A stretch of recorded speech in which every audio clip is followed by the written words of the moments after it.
حضرات آئیے آپ اور میں ایسے بن جائیں، ایک فیصلہ لے لیں کہ ناحق میں بھی ہوا تو میں خود کو نہیں منواؤں گا، میں خود کو کہوں گا کہ پروفیسر صاحب دنیا آپ کو صاحب کے لاحقے دیتی ہے، عزت دیتی ہے، اپنے سے 1.5 فٹ اوپر بٹھا دیتی ہے، اکڑ مت، حق کی بات سننے کے لیے بٹھاتی ہے، غلط نہ بولنا۔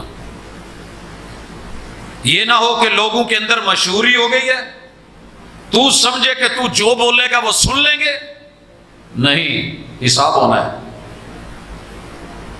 آپ جس بھی عہدے پہ ہیں ایک ذہن بنا لیں، اور وہ ذہن کیا ہے کہ مجھے کبھی بھی حق کو نہیں جھکانا، حق کو نہیں دبانا، اور یہ کوشش بھی نہیں کرنی۔ اگر میں نے یہ کوشش کی تو میں مارا گیا، میرے اندر انسانیت نہیں رہے گی۔ دلیل، نوح علیہ السلام کی بیوی نے نوح علیہ السلام کو جھکانا چاہا، گھر میں رہ گئے،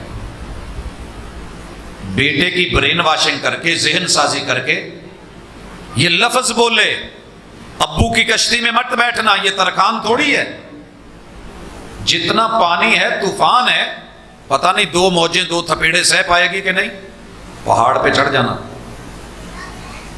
بچ جائے گا۔ بیٹے نے ماں کی مانی، ماں نے اپنے شوہر کی نہیں مانی، بیوی ہونے کے ناطے شوہر کی نہیں مانی، بیٹا ہونے کے ناطے باپ کی نہیں مانی، حق کے سامنے ڈٹے۔ آج دونوں کا تذکرہ اچھا نہیں ہے، وگرنہ نبی کی بیوی ہونا بڑا اعزاز ہے، بیٹا ہونا بڑا اعزاز ہے۔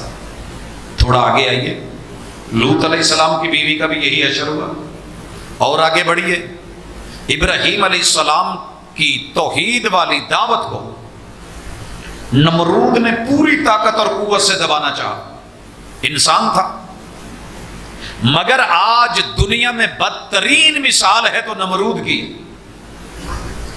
فرعون بڑی طاقت اور پیسے والا، جدید ترین ٹیکنالوجی کو یوز کرنے والا، انا ربکم الاعلی کہنے والا، وما رب العالمین پہ سوال کرنے والا، حامان کی انجینئرنگ کا استعمال کر کے دنیا کی اس وقت کی بلند ترین بلڈنگ بنوانے والا، اوپر چڑھ کے رب کو تیر مارنے والا۔ مگر یاد رکھیے، ذلت اور رسوائی جس قدر فرعون کا مقدر بنی ہے شاید کسی کے نہیں۔ میرے رب نے اس کو مر کے بھی، یہاں تو گھبرا کے کہتے ہیں کہ مر جائیں گے، مر کے بھی چین نہ پایا تو کدھر جائیں گے، بدترین مثال بنا دیا ہے۔ آپ میرے دوست ہیں، بھائی ہیں، انسان ہونے کے ناطے اللہ اگر طاقت دے دے تو کبھی بھی حق کو دبانے کی، مٹانے کی، رگڑا لگانے کی، اور پھر اس کے سامنے رکاوٹ کھڑی کرنے کی کوشش نہ کرنا۔ حق باپ کا ہے تو دیجئے، ماں کا ہے تو حق کہیے، اگر ننیال کا حق بنتا ہے تو کہیے کہ حق ان کا ہے، سسرال کا ہے تو بولیے، ددیال کا ہے تو کہیے۔ اگر مجبور ترین بندے کا بھی حق ہے، غریب ترین ہے، اس کی کوئی آواز نہیں بن رہا، آپ اپنا ذہن صاف کر لیجئے کہ میں نے کبھی بھی حق کو نہیں جھکانا، حق کے لیے جھکنا ہے، حق کو نہیں جھکانا۔ آئیے میں اس کی بھی مثال دے دوں۔ 21 سال میرے محبوب کو سرداروں نے دبانے اور جھکانے دھمکانے کی کوشش کی، 21 سال، 13 سال مکہ میں، 8 سال اٹیک در اٹیک، حملے پہ حملہ۔ کتے 3 بندے بیٹھے ہونے تے 10 تے چڑھ جانا آن کے کہ 3 ہی نے ماڑے نے۔ تکلیف تو ہوتی ہے نا کہ یار ماڑا ویکھ کے ساڑھے نال لڑ پے ہیں۔ بدر میں دیکھیے کیا 313، کہاں 1000، احد میں دیکھیے، چیک کرتے جائیے، خندق میں آئیے، پورے قبائل ملائے ہیں، کس لیے دبا دیا جائے، حق کو نہیں ماننا۔ 8 سال مدینے کے، 13 سال مکے کے، 21 سال بن گئے۔ بت بیت اللہ میں پڑے رہے ہیں، دشمن دباتا رہا ہے، مگر اللہ نے کامیابی کس کو دی ہے؟ جیت اینڈ پہ حق کی ہونی ہے۔ یہ برین واشنگ کر لیں، ذہن سازی کر لیں، اپنے آپ کو سمجھا لیں۔ میں اپنے علاقے کا چودھری ہوں، سردار ہوں، ڈیرے دار ہوں، نمبردار ہوں، ذمہ دار ہوں، حق کو اس سے کوئی غرض نہیں۔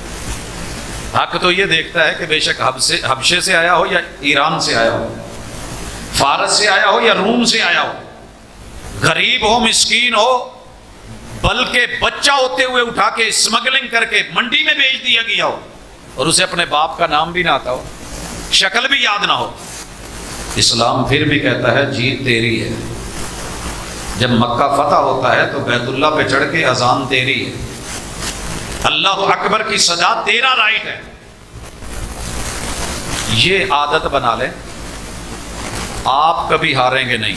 تفلحو، دنیا کہے گی مر گیا، مٹ گیا، ناکام ہو گیا، اللہ کے محبوب کہتے ہیں میں تمہارا ذہن بنا رہا ہوں، میں برین واشنگ کر رہا ہوں کہ توحید کے لیے، حق کے لیے، میرے لیے باڈی میں نے بنائی ہے۔ ساری دنیا آگ جلا کے بھی مارنا چاہے تو میں آگ کو کہہ دوں گا نہیں مارنا۔ وقت کا نبی 4000 پہلوانوں کی طاقت لے کے ہاتھ میں چھری پکڑ کے مکے کے پتھروں پہ تیز کر کے بیٹے کے گلے پہ رکھ کے کاٹنا چاہے میں چھری کو کہہ دوں گا نہیں کاٹنا۔ کیا خیال ہے؟ پانی کا کام ڈبونا ہے، ذہن صاف کر لے، میں اسی نیل میں سے کمزور موسیٰ اور اس کی ماننے والی قوم کو پل بنا کے نکال دوں گا، اور انہی پانیوں میں فرعون کی فوجوں کو غوطے دے کے مروا دوں گا۔ میرے فیصلے، دنیا میری ہے، سسٹم میرا ہے، نظام میرا ہے، حق کو مان کے چلنا، اسی کو کہتے ہیں امن اور سکون۔ بھائیو مزے کی بات بتاؤں، پاکستان کے بارے میں پوری دنیا کا موقف اس وقت یہ بن گیا ہے کہ یہاں امن نہیں، چین نہیں، سکون نہیں۔ میں آج بھی اس دن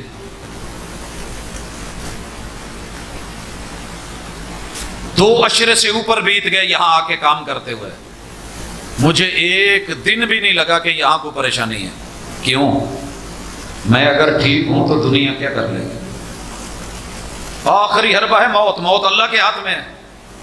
میں پرسکون ہوں کہ جو میری ذمہ داری تھی میں نے اسے حق اور سچ سمجھ کے نبھایا ہے۔ کسی نے نہیں مانا، اس کی مرضی ہے۔ مالی دا کم پانی دینا تے پر مشکاں پاوے، مالک دا کم پھل پھل لاؤنا، لاوے یا نہ لاوے۔ میرا دماغ صاف ہے، ضمیر مطمئن ہے کہ جو حق تھا وہی بیان کیا ہے۔ جان بوجھ کے غلطی ہو جانا انسان سے ممکن ہے، بڑے بڑے حافظ حفظ کر کے بھی بھول جاتے ہیں، وہ ایک الگ بات ہے۔ جان بوجھ کے کبھی ضعیف روایت، من گھڑت اور موضوع بات نہ رب پہ باندھی ہے، نہ اللہ کے دین پہ، نہ محمد رسول صلی اللہ علیہ وسلم پہ۔ اور یہ اعلان بھی کیا ہے، مر جاؤں، قبر میں چلا جاؤں، میری گفتگو میں تحریر یا تقریر میں کوئی لفظ ایسا مل جائے کہ جو صحیح قرآن و سنت سے ثابت نہ ہو، میرا مر کے بھی اس سے رجوع ہے، وگرنہ زندگی میں بندہ جو بات کہہ بیٹھے، موڑنا بڑا مشکل ہوتا ہے۔